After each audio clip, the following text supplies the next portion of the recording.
Alma at Elaine Apit. Araw-araw, Lunes hanggang Biyernes. Damdaming Bayan.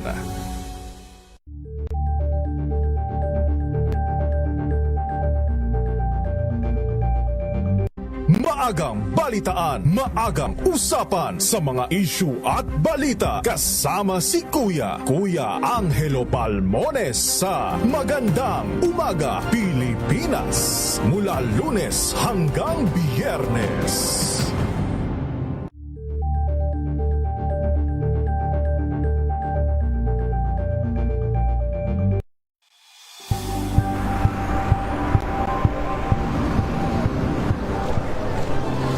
Ating mga eksperto dito lang sa Expert Opinion. Ito ang The Better News. TNVS, trending and Isang kwento, iba't ibang anggulo. Dito sa Point. Bawat pananagutan ating tatalakayin dito sa Hoy Bawal Yan. Filipino, dito lang sa Deezer, matchable entertainment and lifestyle. Ito ang MBC TV Network News. Una sa Pilipinas, una sa Pilipino. The Better News. Una sa Pilipinas, una sa Pilipino. TNVS, trending and viral show. Nakahandang Sa ating balitan mga kaibigan sa Rapido Hataw. Public Service Hour. Siyempre pa, una sa Pilipinas. Una Yan sa ang kabuuan natin palatuntunan ng break time. Sabay niyo na po ang mga balita at talakayan sa Balansyado. Maraming salamat.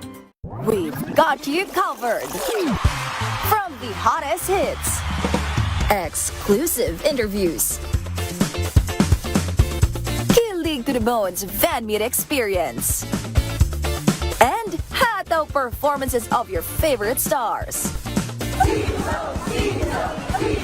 Saturdays, 12 noon, dito lang sa DZRH TV.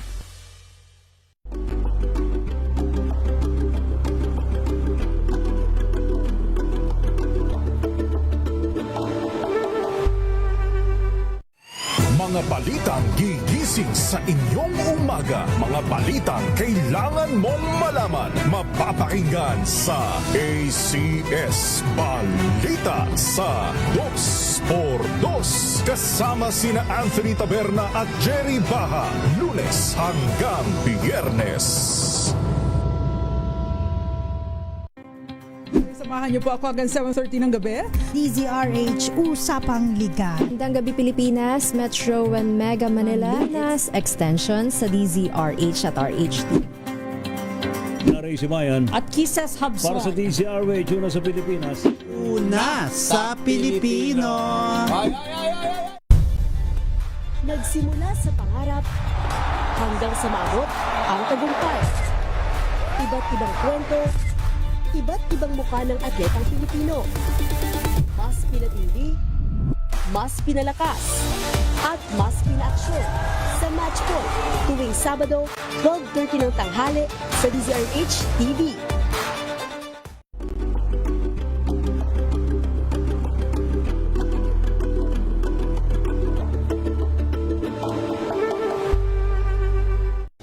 Ng naitalang 17 individual na ang kanilang naaresto. Metro Manila Development Authority o MMDA ang No Contact Apprehension Policy o NCAP sa Metro Manila. Sa ilang mga dokumento ay peke. Hindi rin legal ang employment na ipinangako sa kanila. Sa mata ng batas, mananagot ang sangkot at may sala. Dahil sa bawat paglabag, may karampatang parusa. Alamin ang mga pananagutan sa likod ng mga bawal. Dito sa Hoy Bawal Yan, tuwing Sabado, alas 11:30 ng umaga. Dito lang sa DZRH TV.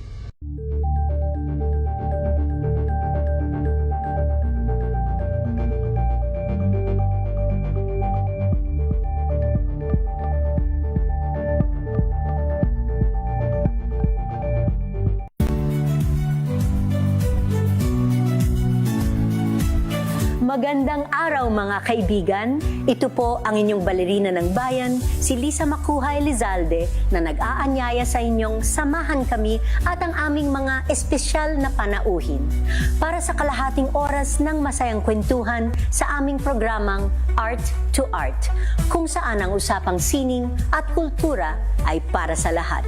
Huwag kaliligtaan, tuwing linggo, alas 3:30 ng hapon, dito lamang sa DZRH Radio, DZRH TV, at via online streaming.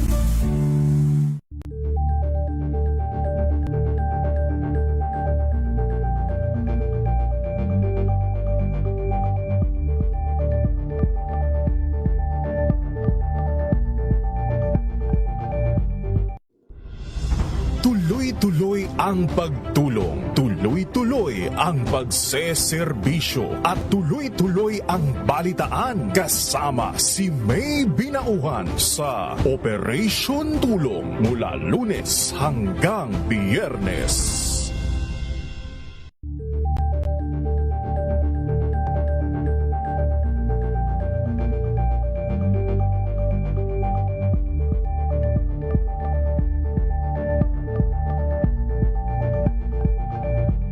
Curious ka ba sa maraming bagay? Kami na ang bahala dyan. Aalamin, tutuklasin at bibigyang linaw namin ang mga katanungang bumabagabag sa inyong isipan. Sa programa kung saan ang bawat sagot ay galing lamang sa mga eksperto.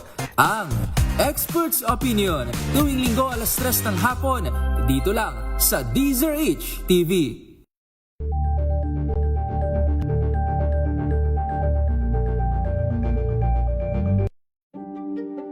Buklatin ang mga pahina.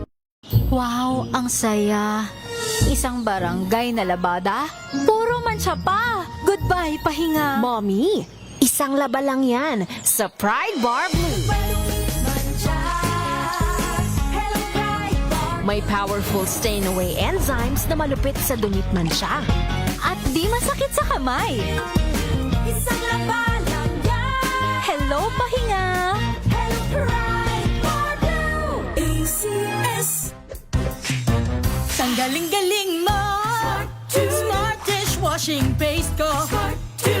Pritong ulam na masebo. Plato ng kaldero. Tanggaling for everyday. Ganyan pag smart ang dishwashing paste. May double tanggaling formula. Tanggal ang sebo, tanggal ang bakterya. Pahit para walang bahid. Linis fantastic sa metal at plastic. Number 1 ko to. Tanggaling-galing mo. Smart dishwashing paste. ACS. May nagbago. May arte. May budget. Akala nyo lang yon. So solid. White rose papaya, wow, white rose. White rose papaya, wow, white rose. White rose papaya. May glow up with a white rose papaya. White Rose Papaya. May puti power times 2 kasi may papaya at niacinamide. May shea butter and tea tree oil pa. Kutis sulit ang glow May up. glow up with a white rose papaya. White Rose Papaya. Kutis sulit ang glow up. Tinesting, sinuri, siniyasan. Ang resulta? Super effective ang Shield sa pagpatay ng bakterya at virus. Shield Antibacterial Soap. Believe ang mga eksperto sa Philippine Nurses Association. At si Mami. Tiwala ako sa Shield. Shield Antibacterial Soap. Napatunayang mabisa. Ang mga nurse, tiwala. ACS. Sa lahat ng bagay, simula pa lang, siguraduhin max protection na. Kasi pag kulang ang proteksyon, baka madaling masira. Sa ngipin, dapat may max protection din. Max Alaga ng Unique Toothpaste. With Max Protect Formula. Helps stop cavities before they start. While keeping breath fresh. Try Unique Maximum Fluoride Protection. Para Max Alaga, Max Protektado. ACS.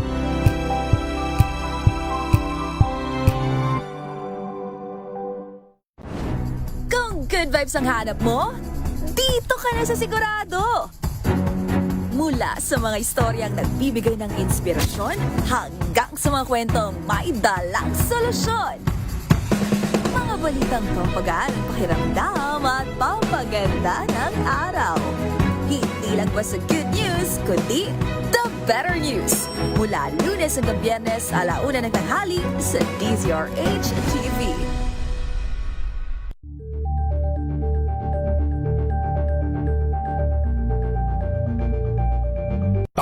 Samantalang Anthony Taberna at Jerry Baha ang gigising sa inyong umaga dahil lalatay ang humahagupit na diskusyon at komentaryo Lunes hanggang Biyernes sa 2x2.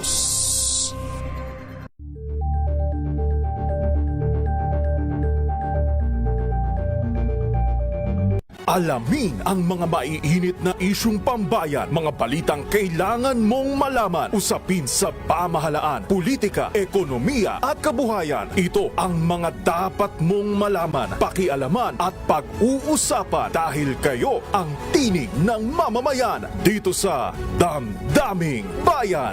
Live sa DZRH Radio, DZRH TV at DZRH Digital. Kasama sinalakay Deo Macalma at Elaine Apit. Araw-araw, Lunes hanggang Biyernes. Damdaming Bayan.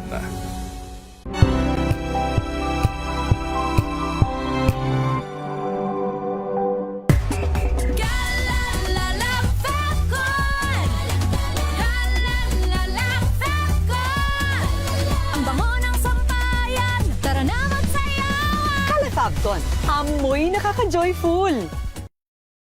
Sa puso ng kalikasan, natatangi ang prutas ng mangosteen. Ito ay nagtataglay ng antioxidant compounds na alpha, beta at gamma mangosteen. Ang MX3 capsule ay isang food supplement na gawa sa natural na mangosteen. Ito ay tested and proven to help avoid knee joint pain discomfort para iwas-iwas sa sakit with long-term supplementation through capsules daily. MX3 capsule, tunay, natural at original. Mahalagang paalala, ang MX3 capsule ay hindi gamot at hindi dapat gamiting panggamot sa anumang uri ng sakit.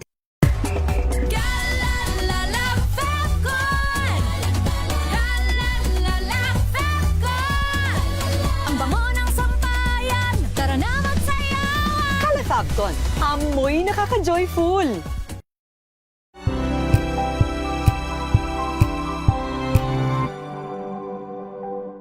Maagang balitaan, maagang usapan sa mga issue at balita. Kasama si Kuya Angelo Palmones sa Magandang Umaga Pilipinas. Mula Lunes hanggang Biyernes.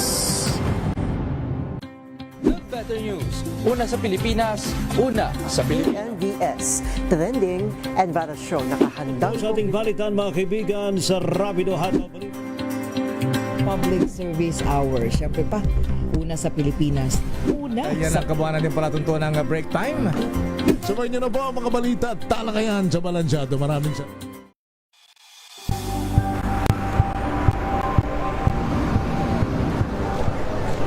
Pa rin ang ating mga eksperto. Dito lang sa Expert Opinion. Ito ang The Better News. PNBS, trending and Isang viral show. kwento, iba't ibang anggulo. Dito sa Point. Bawat pananagutan ating tatalakayin dito sa Hoy. Bawal yan. Pilipino, dito lang sa Ang matchable entertainment and lifestyle. Ito ang MBC TV Network. At tuloy-tuloy na reports kasama ang buong puwersa ng DZRH sa buong Pilipinas. Mula Luzon, Visayas at Mindanao. Lahat ng malalaking balita, maiinit at viral. Hagip ng pinakamalawak na newscast sa buong Pilipinas. Rapido Hataw Balita. Rapido Hataw Balita. Kasama sina Ray Sibayan at Romel Fuertes. Rapido Hataw Balita. Mga malalaking balita, hahataw na! Rapido Hataw Balita. Magandang hapon ho, Luzon, Visayas, Mindanao sa ating pong Rapido Hataw Balita ngayon pong Lunes. Unang araw sa buwan ng Hunyo, June 1, 2026. Sa ating pong headlines, Pilipinas at Vietnam lumagda sa ilang kasunduan kabilang po ang may kinalaman sa depensa at turismo. House Prosecution Panel tututulan kung may request ng dismissal sa impeachment trial ni Vice President Sara Duterte. PNP-CIDG tiniyak na handang magsilbi ng arrest warrant laban daw po kay Senador Jingo Estrada kahit nasa Senado.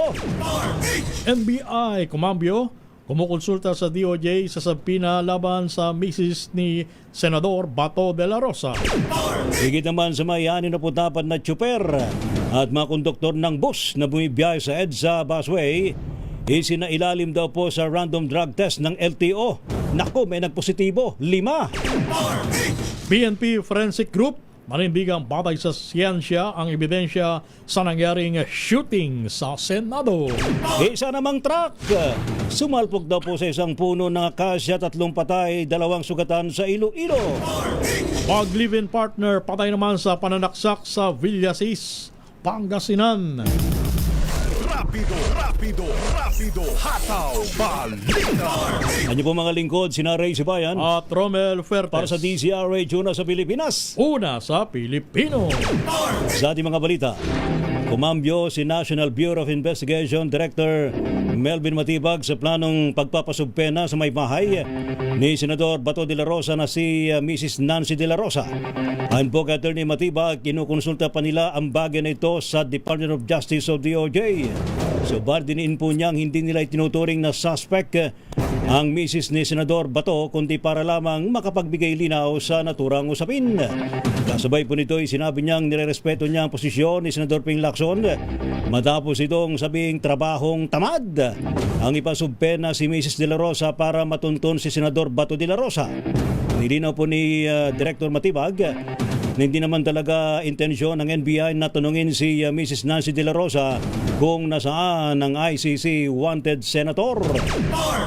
Ay nasususpindi ng Land Transportation Office ang lisensya ng 3 bus drivers ang nagpositibo sa random drug testing sa Metrolink Bus Terminal.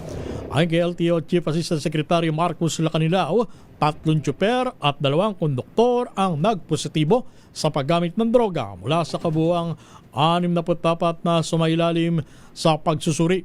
Kabilang sa nagpositibo sa illegal na droga ay ang driver ng bus na napatunayang nagte-text habang nagmamaneho sa EDSA at bumangga sa mga bakal na roadside barriers.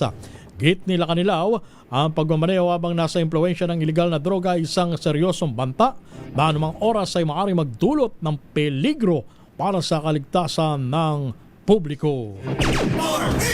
Nanindigan naman ang PNP Forensic Group na nakabate sa siyensya ang mga nakalap nilang ebidensya kaugnay ng shooting incident sa Senado noong Mayo 13. Ginawa po ni Director Colonel Pierre Paul Carpio ang naturang payag kasunod po ng pagkwestiyon ni Senate President Alan Peter Cayetano na sa manoy maling impormasyong na ibibigay kay Pangulong Ferdinand Marcos Jr.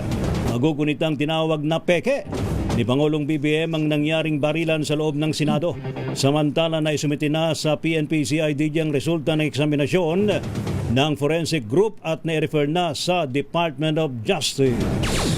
Nag-iingat naman ng mobile payment service na GCash ang publiko laban sa peking Facebook page na nagpapakilalang konektado sa kanilang kumpanya. Partikular na tinukoy ng kumpanya ang huwad na GCash support na ang modus ay bakakuha ng mga sensitibong impormasyon mula sa kanilang mga biktima. Ipinayag ng GCash na minomonitor ng grupo ang mga post sa Facebook ng mga kliyente kabilang ang mga may opisyal na concern or opisyal na transaksyon. Kapag kumagat na sa kanilang pain, dito na aalukin ng tulong ang mga biktima kapalit ng mga sensitibong impormasyon na kanilang hingin sa pamamagitan ng email or private message. Pinayuhan ng GCash ang publiko na makipag-ugnayan lamang sa lehitimong channel ng kumpanya tulad ng Help Center or tumawag sa 2882 hotline. Rapido, hataw, balita. At ngayon, sa rapido ho natin mga report, Pilipinas at Vietnam lumagda sa 4 na kasunduan kabilang po ang may kinalaman sa depensa at turismo. Report mula sa Malacanang, RH14 Let Narciso Mislet. Ray Romel, sinaksihan ni na Pangulong Ferdinand Marcos Jr. at Vietnam President Tô Lam ang paglagda sa 4 na kasunduan sa pagitan ng Pilipinas at Vietnam. Sa bilateral meeting ng dalawang leader kasama ang kani-kanyang mga opisyal sa Malacanang, nilagdaan ang Memorandum of Understanding on Defense Cooperation sa pamamagitan ng DND at Ministry of National Defense ng Vietnam. Ayon kay Pangulong Marcos, mahalaga ito para mapalakas ang joint capabilities sa maritime security, military education at disaster risk reduction and management. Dinagdaan din ang MOU sa Information Technology and Digital Transformation Cooperation sa pagitan ng DICT at ng Ministry of Science and Technology ng Vietnam. Layo nitong gawing produktibo ang kooperasyon sa digital inclusion, e-governance at emerging technologies na mahalaga sa pagpapalago ng ekonomiya. Nagkasundo rin ang dalawang bansa para sa Tourism Cooperation Program sa pagitan ng DOT at ng Ministry of Culture, Sports and Tourism ng Vietnam.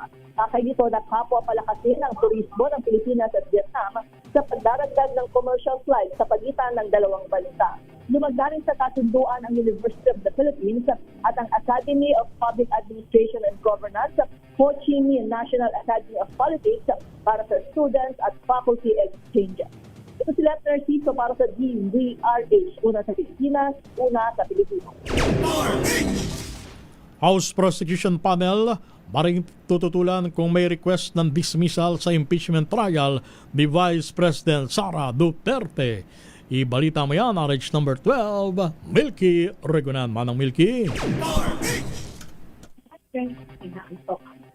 Ray at Romel, hindi papayagan at tututol ang House Prosecution Team sakaling may magmosyon sa mga senator judge ay this week para tuluyang maibasura ang impeachment case to Vice President Sara Duterte.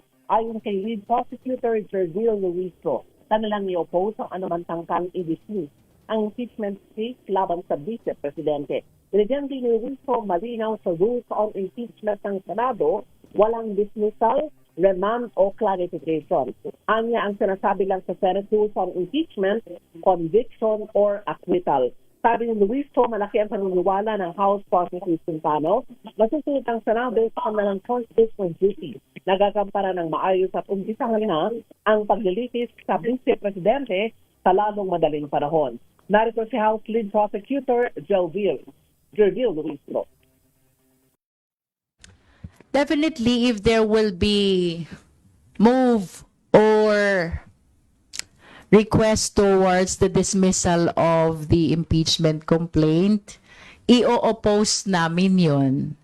I said it earlier that the Senate rules on impeachment does not speak about dismissal.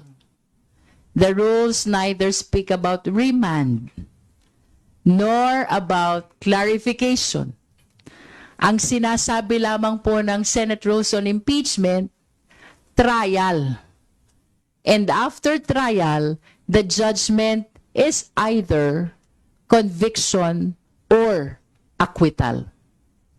So to your question, kung may motion to dismiss or if the allegations are tantamount to a motion to dismiss, we will definitely oppose that.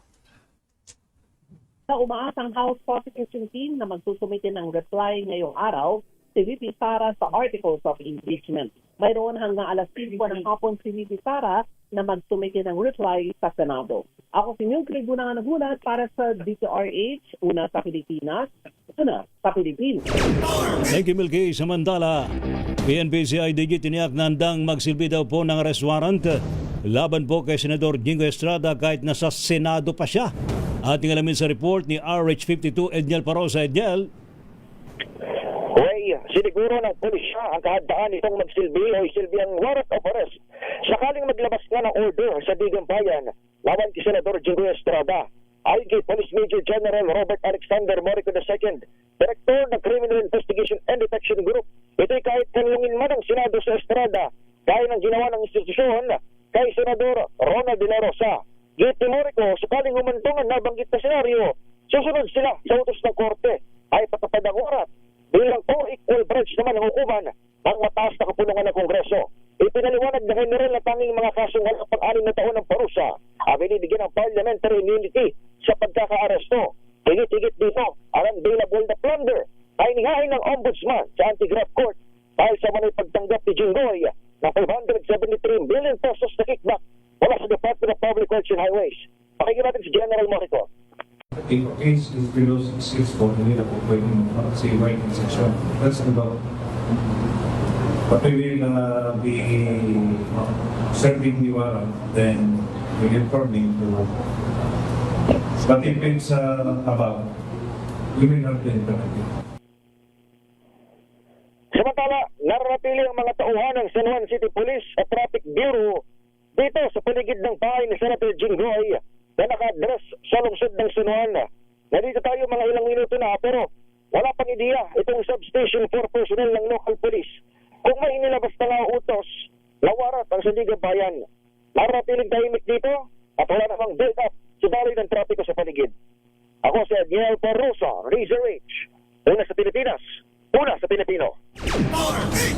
NBI, tiwalang hindi isasailalim si Senador Jingo Estrada sa protective custody ng Senado.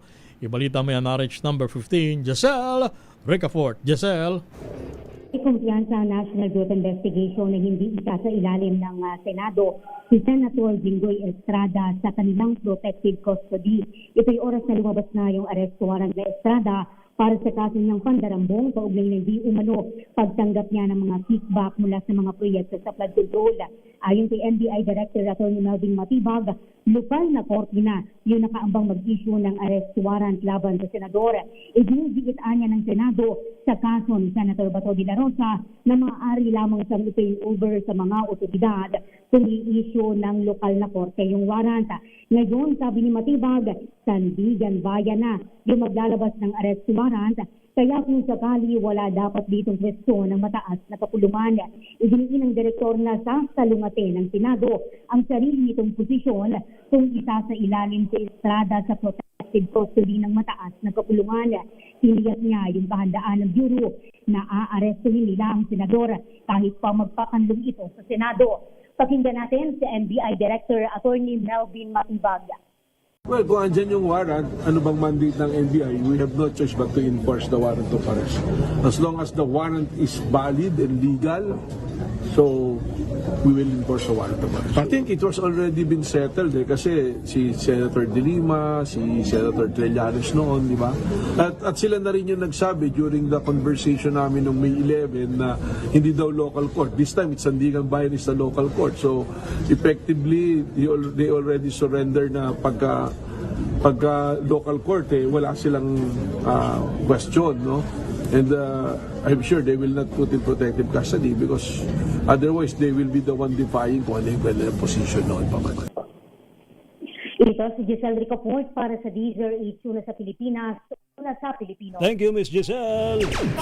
Samantala naman, Tourism Department isinusulong daw po ang Pilipinas bilang pangunahing economic tourism destination. Tara na, Miss K, RH4, Karen Oyong, tara na.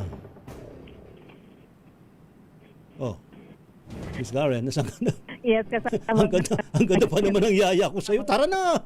Ha? Oh. Tara na nga at Naku, paputol-putol si Miss K. Oh. Narinig niyo ba ako? Sige, go. Pwede pa. Oh.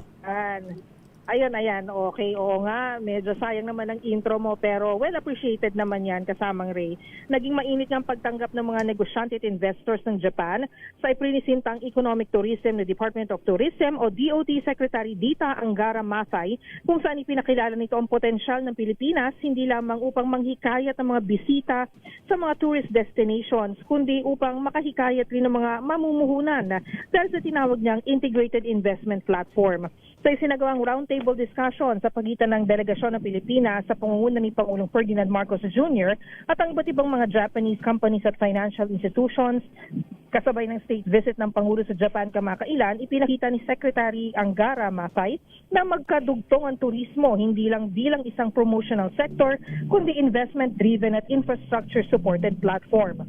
Ayon sa kalihimang naturang Integrated Investment Platform ay suportado ng isinasagawang infrastructure modernization, digital transformation, connectivity, regional development at long-term economic planning sa ilalim ng administrasyon. Dagdag ng kalihim kaakibat rin nito ang iba't ibang mahahalagang industriya tulad ng aviation, digital infrastructure, healthcare, energy reliability at ang kahandaan para sa mga investment. Ayon sa kagawaran, tinatayang aabot sa 209.8 billion pesos o $3.4 billion ang combined direct investments at oportunidad at credit and financial support ang pinipresenta ng mga dumalong kumpanya at institusyon sa naturang dialogo sa Japan. Sa naturang halaga, 109 billion pesos o 1.77 billion US dollars ang konektado sa Department of Trade and Industry o DTI-related priorities, kasama ng manufacturing, electronics, automotive, maritime industries, logistics, mobility systems at industrial development. Habang tinatayang 100.8 billion pesos o 1.64 billion US dollars naman ang konektado sa DOT-related priorities tulad ng tourism enabling infrastructure, digital connectivity, wellness and medical tourism, destination, retail, mobility and transport support systems, at ang mas malawak na tourism ecosystem development.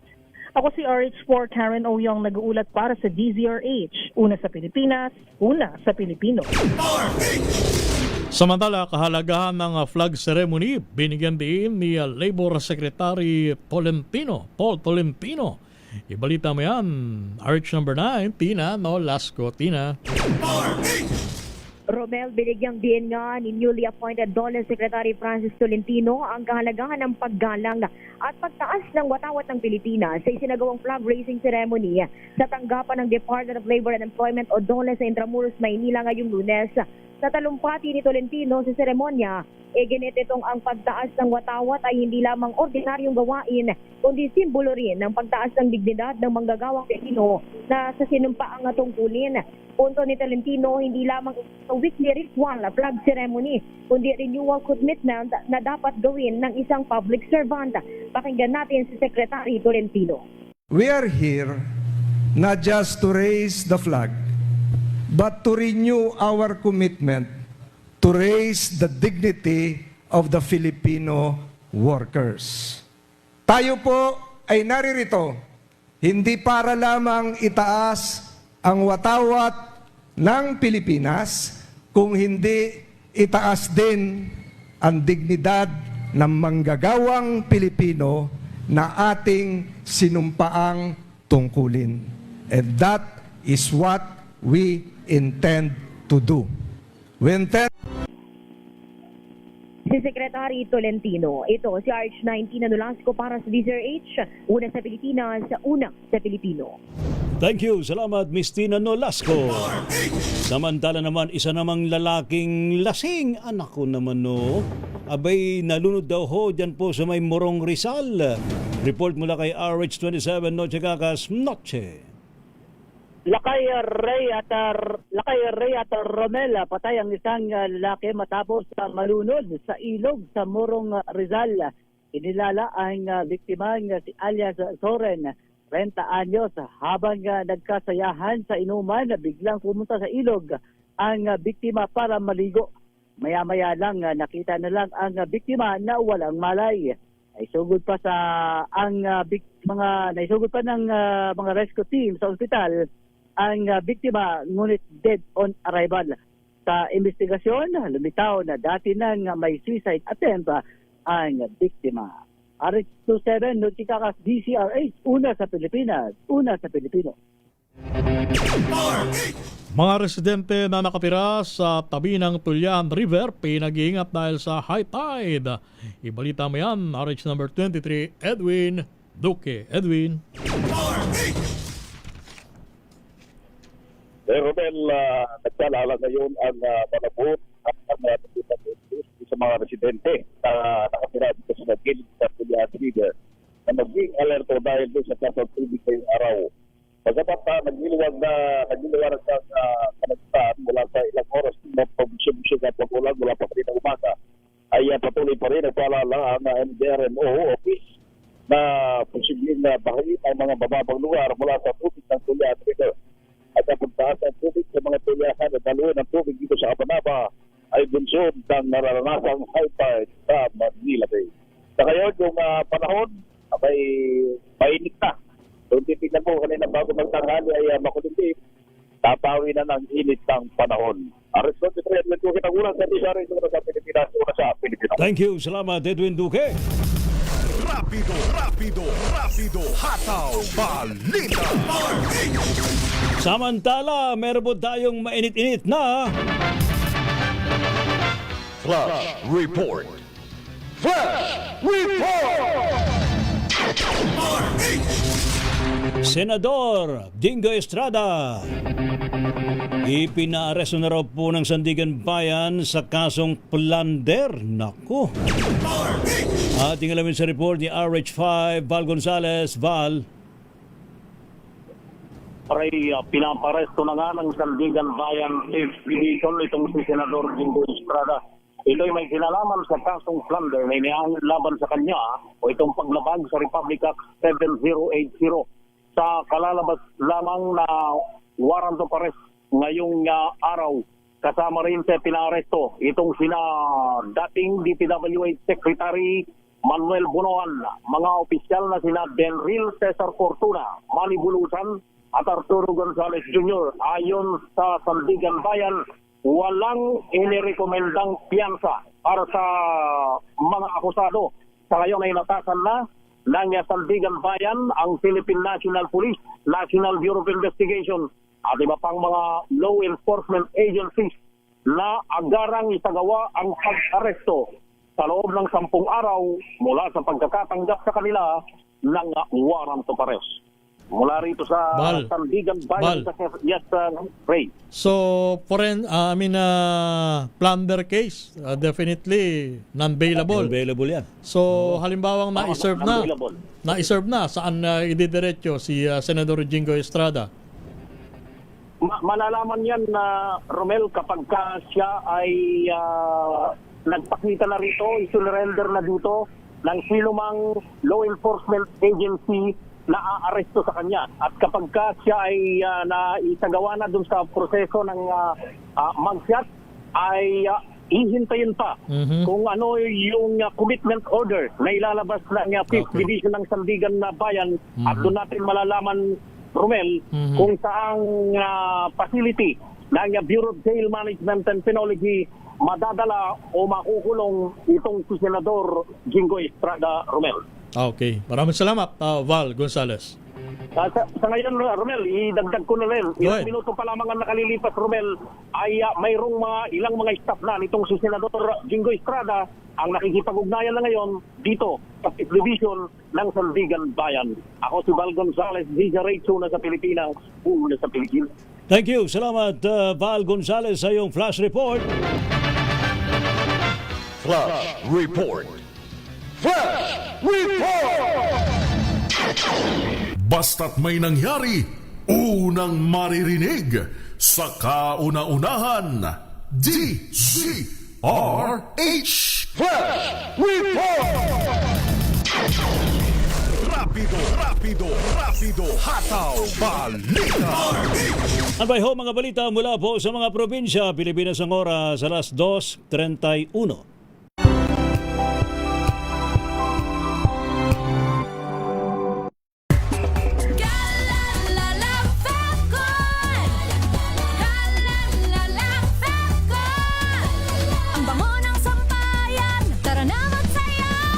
Fabcon, amoy nakaka-joyful.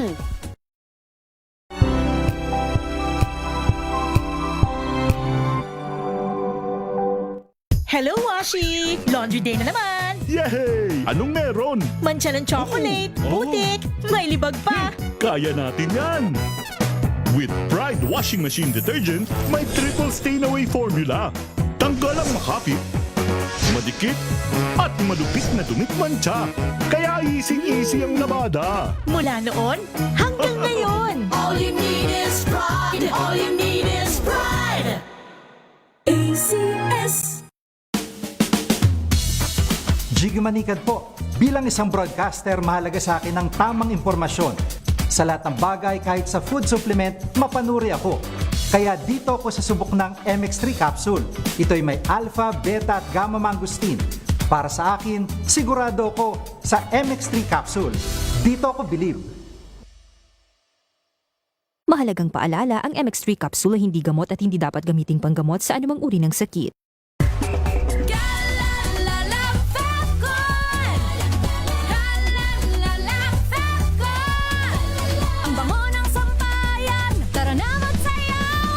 Fabcon, amoy nakaka-joyful.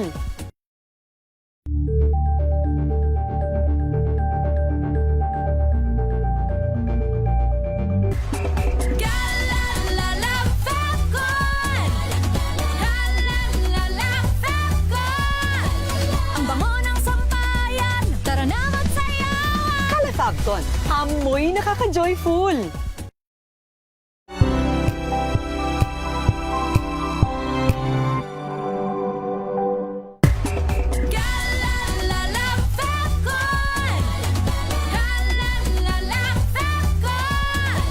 Ang bango ng sampayan, tara na magsayawan. Kala Fabcon. Amoy nakaka-joyful.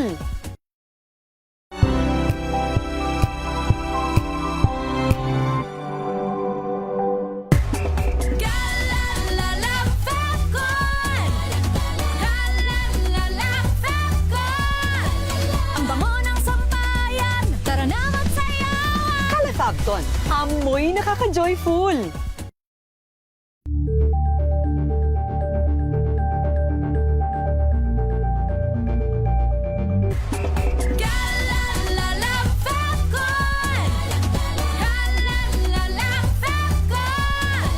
Ang bango ng sampayan, tara na magsayawan. Kala Fabcon. Amoy nakaka-joyful.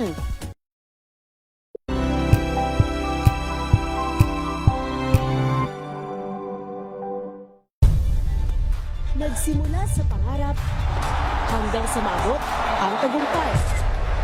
Iba't ibang kwento, iba't ibang mukha ng atletang Pilipino. Mas pinatindi, mas pinalakas, at mas pinaaksyon sa Match Point tuwing Sabado, 12:30 ng tanghali sa DZRH TV. Samahan niyo po ako hanggang 7:30 ng gabi. DZRH Usapang Liga. Magandang gabi Pilipinas, Metro and Mega Manila, Nas Extension sa DZRH at RH2. Naray si Bayan. At Kisses Hubson. Para sa DZRH, una sa Pilipinas. Una sa Pilipino.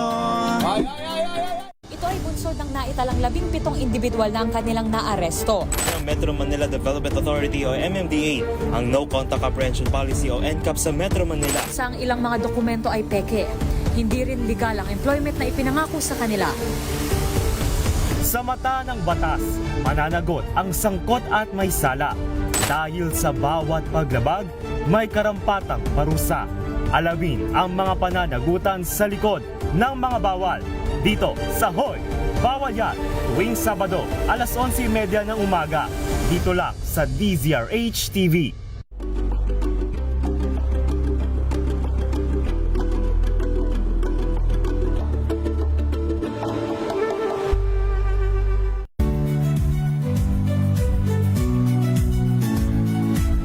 Magandang araw mga kaibigan. Ito po ang inyong balerina ng bayan, si Lisa Macuja Elizalde, na nag-aanyaya sa inyong samahan kami at ang aming mga espesyal na panauhin para sa kalahating oras ng masayang kwentuhan sa aming programang Art to Art, kung saan ang usapang sining at kultura ay para sa lahat. Huwag kaliligtaan, tuwing linggo, alas 3:30 ng hapon, dito lamang sa DZRH Radio, DZRH TV, at via online streaming.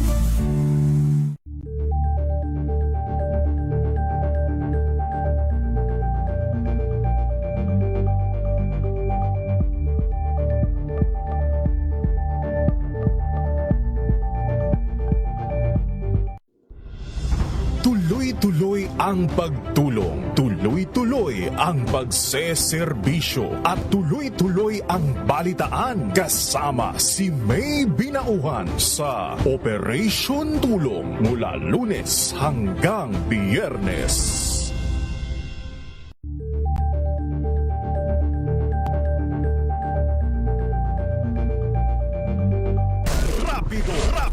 Rapido, hataw, balita. Ang inyo pa rin mga lingkod, sina Ray Sibayan at Romel Fuertes. Para sa DZRH, una sa Pilipinas. Una sa Pilipino. Abangan po ninyo ito pong follow-up kaugnay po ditong nilabas na arrest warrant ng Sandigan Bayan laban kay Senador Jingo Estrada. Ayan na. May malaman natin, baka within the day, merong malaking balita pa na lulutang, ha? At tandaan natin, plunder non-bailable. Yes, hindi pwede so magpiyansa. most probably, ay diretso muna siya sa kulungan. Yes. So, nako.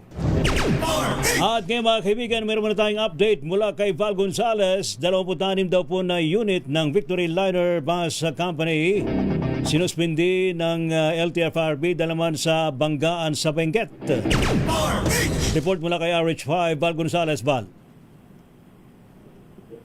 Oray, still din ng Land Transportation Franchising Regulatory Board ang operasyon ng 26 na bus ng Victory Liner kasunod ng naganap na bangga ng 2 unit ito sa Tuba Benguet itong araw ng Sabado. Ayon kay LTFRB Chairperson Vigor Mendoza II, pinadalahan na ng show cause order ng kumpanya at tinatasang magpaliwanag kung bakit hindi sila dapat suspindihin o bawiin ang kanilang prangkisa. Batay sa paunang investigasyon ng Philippine National Police, nakaranas daw ng mechanical problem ang isa sa mga bus habang paakyat sa kalsada. Dahil dito'y nabanggan itong isang SUV at isa pang kapwa Victory Liner bus bago tumagilid. May gidsyam na po kataong nasugatan sa insidente na karamihan may sakay ng bus na tumaob. Tiniyak naman ng LTFRB na patuloy nilang minomonitor ang kalagayan ng mga biktima at nakikipag-ugnayan sa bus company maging sa insurance provider upang mapabilis ang proseso ng insurance claims ng nasugatang mga pasahero. Ako si Val Gonzales, diretso na sa Pilipinas, una sa Pilipino. Isang truck sumalpok sa puno ng akasya, 3 ang patay at 2 sugatan sa Iloilo. Jocelyn Maque ng Action Radyo Iloilo. Joe. Patay ang 3 sakay ng truck matapos sumalpok sa puno ng akasya sa barangay Caigon, Maasin. Ayon kay Police Lieutenant Rena Dipatuan, officer in charge ng Maasin Municipal Police Station, 4 ang sakay ng truck na may kargang kawayan nang mangyari ang aksidente. Nakaupo kasama ng driver ang 72 anyos na owner ng truck habang nasa likod naman ang 2 helper.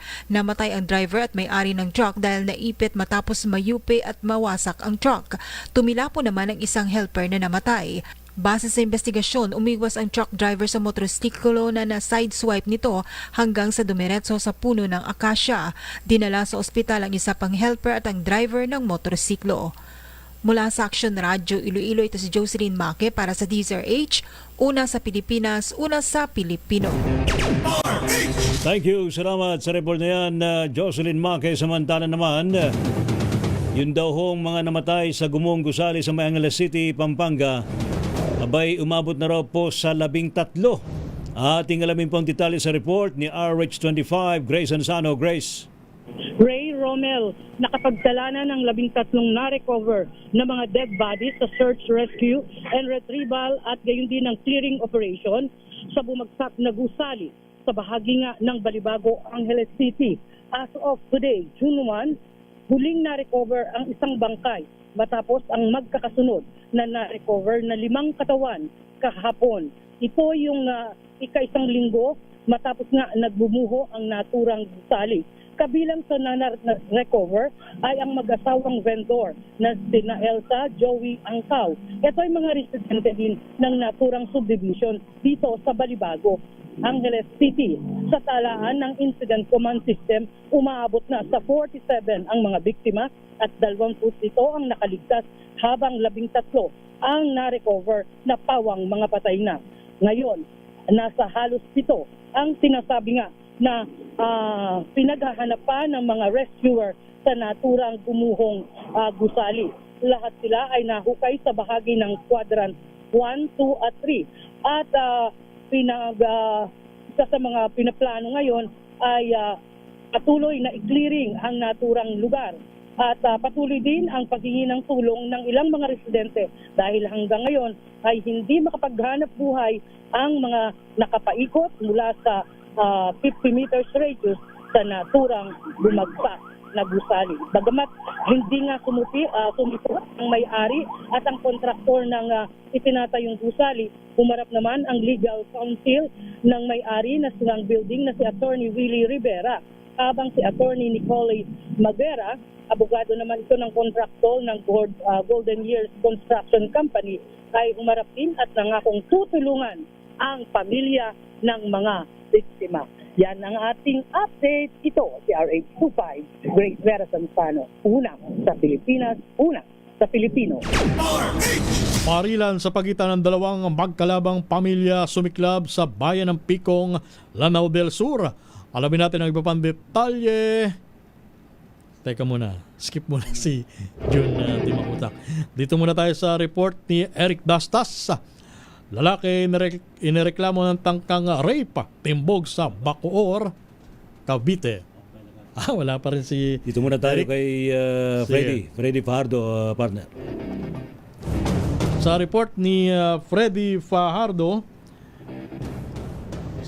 ayun, mag-live-in partner patay sa pananaksak ng dating karelasyon ng biktimang babae sa Villasis, Pangasinan. Freddy Fajardo, balita mo yan, Freddy. Patay ang 40 anyos na ginang at live-in partner nito ng 42 anyos na biyudo magsasaka kapwa residente ng Barangay Pias Villasis, Pangasinan matapos silang pagsasaksakin ng suspect na 47 anyos na lalaki na dating karelasyon ng ginang na residente rin sa nasabing lugar. Sa ulat ni Villasis UIC Chief of Police Major Simon Paiking, nabatid yung mga kapitbahay ng biktima na nagising sila alas 10:50 kagabi dahil sa sigaw ng ginang na humihingi ng tulong at nakita nila ang suspect na walang awang pinagsasaksak ang mga biktima saka mabilis na tumakas. Dinala ng ambulance LGU ang mga biktima sa Rural Health Unit kung saan ay dineklarang din doon arrival ng duty physician. Itinuturing ng mga investigador na crime of passion ang pagpaslang sa mga biktima. Nabatid ng nasawing ginang at ang suspect ay dating mag-live-in nang sila'y magkahiwalay. Nakisama naman ito sa biyudong biktima. Matinding selos ang nakikitang dahilan ng mga investigador sa pagpaslang ng akusado sa mga biktima. Nagpapatuloy ang pagtugis ng mga otoridad sa suspect habang inihahanda ang kasong double murder laban dito. Mula sa Action Radio Pangasinan, ito si Freddy Fajardo, Arisarte, taguulat para sa DCRH Una sa Pilipinas, Una sa Pilipinas. Thank you. Salamat, Freddy Fajardo. Samantala naman, barilan daw po sa pagitan ng dalawang magkalabang pamilya sumiklab dyan po sa may Picong, Lanao del Sur. Ating alamin sa report ni RH19, Jun Dimakutak. Jun. Lakay Ray, agarang nagpalitan ng putok ang dalawang magkalabang pamilya sa bayan ng Picong, Lanao del Sur. Makaraang sulungin ng kalabang pamilya ang tahanan ng kalaban nito sa bahagi ng barangay Maladig alas 10 ngayong umaga.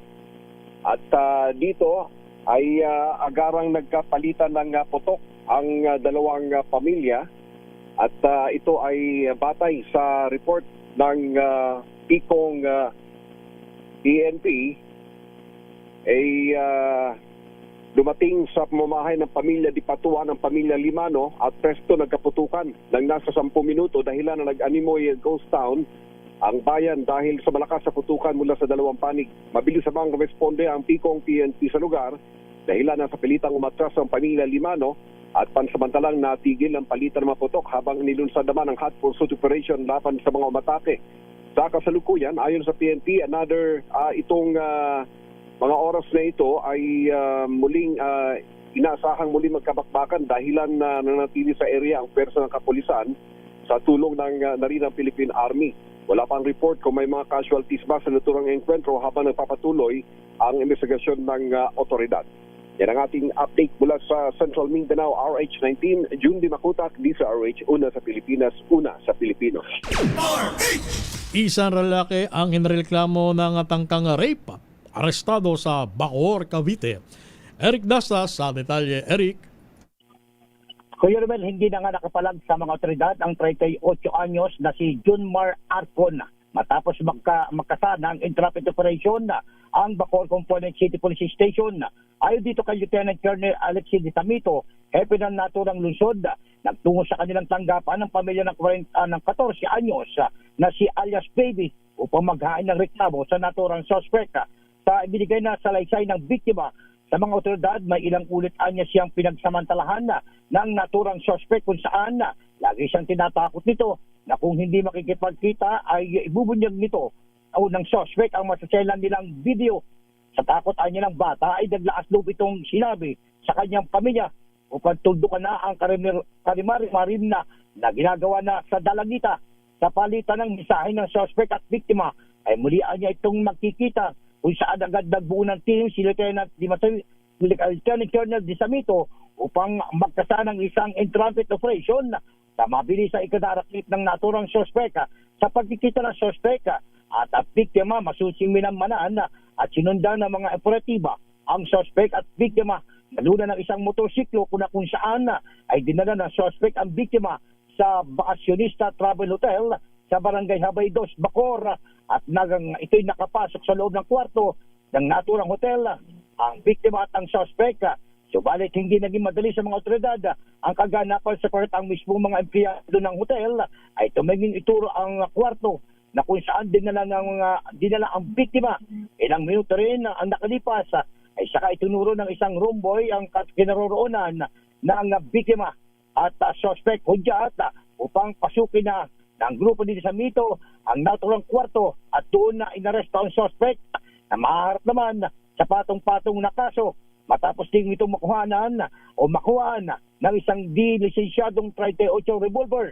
Sa kabila nito, sasampahan din ng kaso ang isang empleyado ng naturang hotel. Tumangging ituro ang kinaroroonan ng suspect at biktima. Laking pasasalamat naman ng pamilya ng biktima sa mga otoridad sa mabilis na aksyon at pagkaka-aresto sa naturang suspect. Ito si Eric Destas para sa DZRH, una sa Pilipinas, una sa Pilipino. Thank you, Eric. Samantala naman, Barangay Kagawad ng Katarman patay sa aksidente sa motorsiklo sa Calbayog City, Samar. Report mula kay RH34, Jane Bantayan. Jane. Nasawi ang Barangay Kagawad ng Barangay Yakal, Bayan ng Katarman, Northern Samar ng madisgrasya kahapon sa Malahog, Calbayog City sa Samar habang ito ay nakamotorsiklo. Kinilalang biktima na si alias Juju Susa. Napagalaman na dead on the spot ang nasabing biktima mula pa ito dito sa bayan ng Katarman. Sa impormasyon, self-accident ang nangyari at batay sa ilan, posibleng lubak daw na kalsada ang naging dahilan na nasabing aksidente. Pero hindi pa ito kinumpirma ng PNP dahil ayon sa PNP Tinambakan District ng Calbayog City, hindi pa sila makakapagbigay ng impormasyon sa ngayon dahil busy pa daw sila dahil darating ang kanilang gobernador. Napagalaman na rumisponde agad sa lugar ang Tinambakan Rescue Team, ngunit ang biktima ay hindi nakaligtas. Mula sa Aksyon Radyo Katarman, RH34 Jane Galit Bantayan ng DZRH. Una sa Pilipinas, una sa Pilipino. Samantala, estudyante na tumatawid, sugata matapos mabangga ng rider sa Dinalupiang Bataan. Dani Kumilang, ibalita mo yan, Dani. Sugatan ng isang 16 anyos na estudyante matapos mabangga ito ng motorsiklo habang tumatawid sa Jose Abad Santos Avenue sa Barangay Loacan, Dinalupiang Bataan, dakong alas 10:50 kagabi. Sa paunang investigasyon, tinawid umano ng biktima ang karsada nang mabangga ito ng isang Kawasaki Cruiser RS200 na minamaneho ng 24 anyos na rider na residente sa lugar. Agad siyang isinugod sa ospital para sa kaukulang lunas. Dinala naman sa impila ng pulisya ang driver at kanyang angkas para sa kaukulang disposisyon. Batay sa isinagawang Vrit Analyzer Test, nagpositibo sa alak ang driver nang maganap ang insidente. Patuloy ang investigasyon ng mga otoridad kaugnay ng aksidente. Dani Kumilang, RH37 DZRH, una sa Pilipinas, una sa Pilipino. Thank you. Salamat, Dani Kumilang, sa iyong report mula dyan sa Bataan. Samantala naman, 10 daw po ang naaresto sa illegal na isabong operation sa Indang Leyte. Mula sa report naman ni RH32, Jimmy Angay-Angay. Jimmy.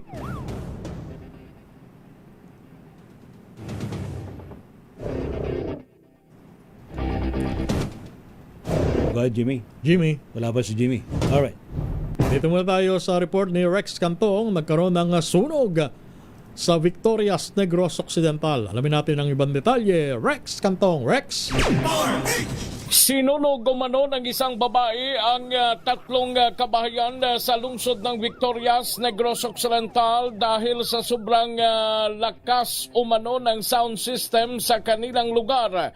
Ayon kay Fire Investigator John Jeff Basa, umabot sa 2.8 million pesos ang halaga ng bahay at ari-arian ng mga biktima ang naabo matapos umanong sinunog ng isang babae na kinilala na si Robbie Joy Rodriguez.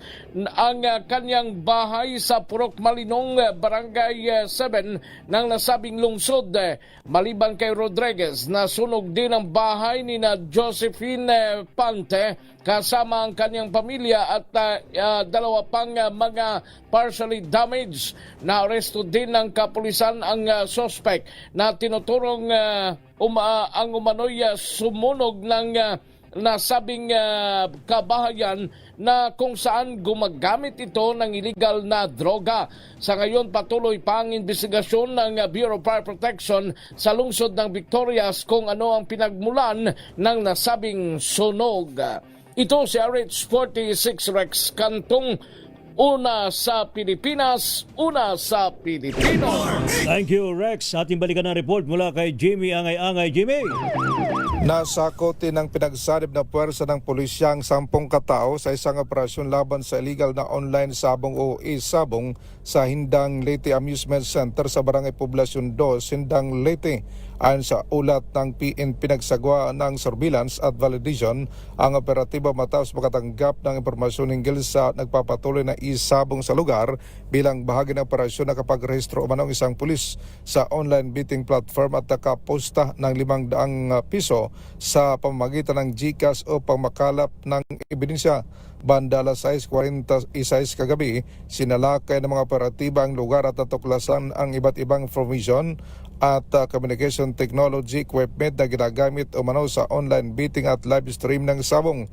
Kabilang sa mga nakumpiskan modem router, power router, desktop computer, server CCTV DVR at 2 CCTV camera.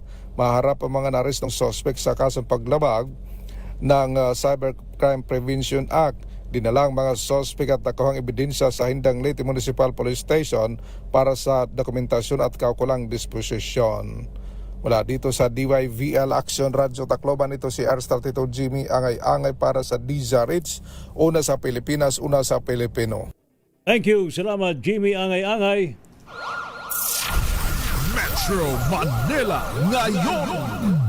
At sa Metro Manila ngayon, papasukin natin si Kyle Bulyas. Kyle! Lakay Romel, lakay Ray sa pool ng water interruption ng ilang bahagi ng Quezon City. Dahil ito sa gagawing maintenance activity ng Manila Water sa bahagi ng UP Professor Subdivision at Namulo Housing. Kabilang sa maapektuhan ng service interruption ng mga nabanggit na lugar, kasama na rin ng Tierra Verde 1 at ilan pang bahagi ng Matandang Balara.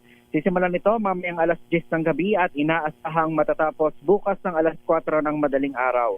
Sa iba pang batita, magde-deploy naman ang National Capital Region Police Office ng higit sa 4,400 kapulisan sa Metro Manila para sa Oplan Balik Eskwela 2026. Itatalaga mga ito malapit sa mga paaralan, mga terminal at iba pang pangunahing lansangan sa NCR.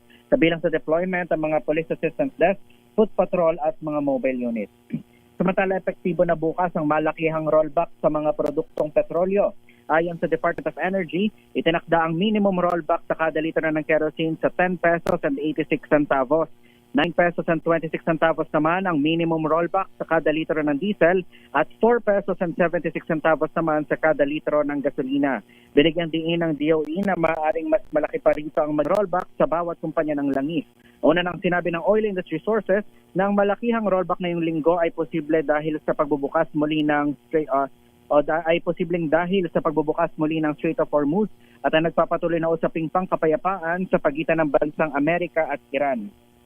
Para naman sa ating ulat panahon, kasalukuyan ngang nakakaranas ng pag-ulan ang ilang bahagi ng Metro Manila, pero inaasahan ng tatagal pa ito ng hanggang 2 oras sapagkat may nakataas pa rin thunderstorm advisory sa malaking bahagi ng Metro Manila. Ayon sa Pag-asa, posible itong makaapekto sa mga karatig na syudad at lalawigan. Yan ang latest sa Metro Manila ngayon. Ito si Kyle Bulyas sa DZRH, una sa Pilipinas, una sa Pilipino. Thank you, Kyle Bulyas sa iyong Metro Manila ngayon.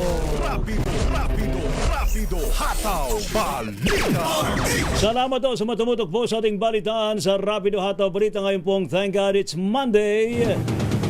Maraming salamat, Mr. Renavit. Maraming salamat sa ating DZRH News Team, si Don, sa ating mga classmates sa Bulacan State University.